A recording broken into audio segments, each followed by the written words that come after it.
Hello everyone, my name is Anthony Garber and today I present to you my idea called the Easy Leash.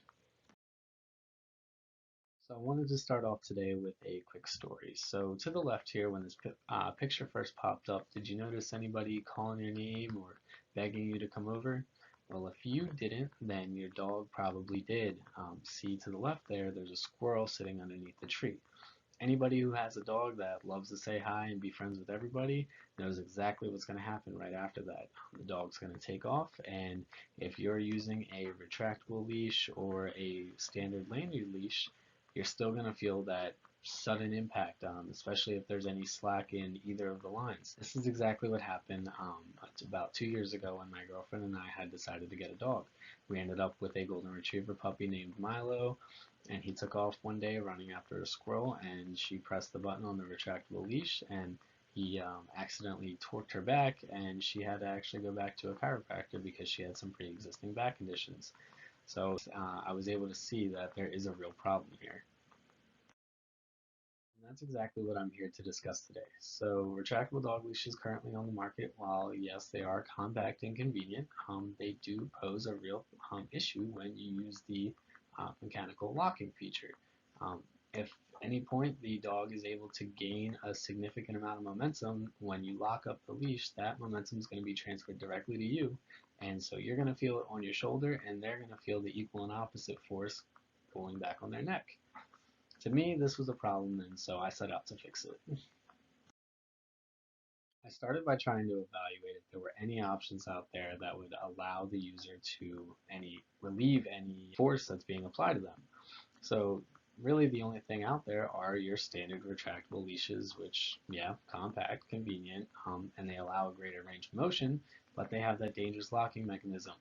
And then your standard lanyard leashes, they're, good for leash training, especially younger dogs, but they have a low range of motion, and the slack that can be created in the line when the dog is close to you can act the same way as when you have the locking mechanism on the retractable leash.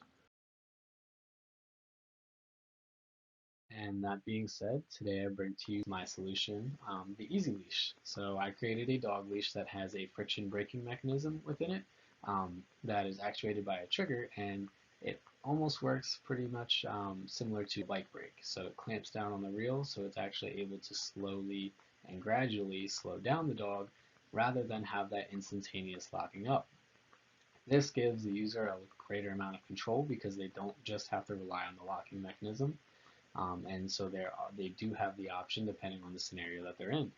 Then I also decided to design for manufacturability. I have a background in industrial engineering, so I focused on using my knowledge in manufacturing to create parts based off of ones that are already being mass produced because it's already a proven method.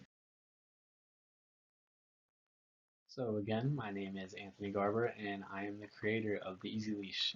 As I mentioned, I have a background in industrial engineering as I'm a senior here at WVU, and I have some technical background based off of a 13-month co-op that I completed with Mine Safety Appliances up in Pittsburgh, where I studied value analysis and value engineering. And I also have a genuine interest in engineering and manufacturing, and I've always sought to learn as much as I could, especially in those classes focused on those aspects. So back to the technical aspect of my leash design. As I mentioned, there's a trigger that is contained within the housing, and when the user actuates it, it's not shown in the little video here, but it will pull on a wire that's connected to that brake caliper. And when that wire is pulled, it's going to clamp down the brake arms on the reel, gradually slowing it down within that caliper. But I also retain the locking mechanism, as I mentioned, because there are some in case of emergencies where you do need to stop your dog in an instant. Having both of these mechanisms is going to provide the user with a greater amount of flexibility because you don't always need to lock it up, and you don't always have the opportunity to just slow down your dog. Following general business practices, I am in the prototyping phase. So I have this design, I have this idea, and I'm currently in the phase of trying to prove that it works and prove that I can manufacture this time and time again. After that, I will be moving to manufacturing and brand development, more or less with third-party companies on both aspects, just because it's going to be a big expansion, and then eventually commercialization when I can put my product out there on the market. To ensure the success of a product, you have to have a proper marketing strategy. So initially, I developed a target market based off of both primary and secondary research. And then eventually, I'm going to move to a promotion strategy where I can start advertising and getting this out there.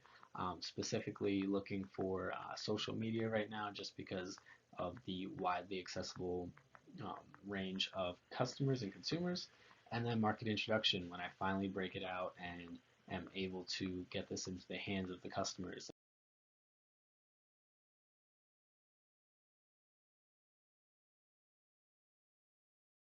Determining your market size is also an important step. So the potential market for the pet industry in 2020 grossed over $99 billion, with over 4.5 billion being in just pet supplies alone. So from based off that and some historical data on products that I was able to find, the market revenue was estimated at upwards of $250 million.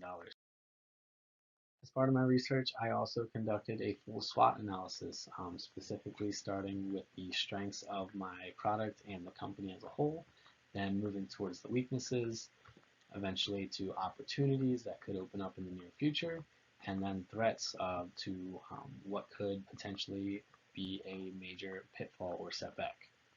As of right now, I'm currently in the process of establishing an LLC to conduct business for the Easy Leash. It's also going to hold the assets such as the patent that's currently pending for my design. As of right now, I also have no investors or partners, so I maintain full ownership. I'm competing in business plan competitions and pitch competitions to try to gain capital and also exposure. And then I'm planning to base my operations in Morgantown after I graduate in the fall of 2021.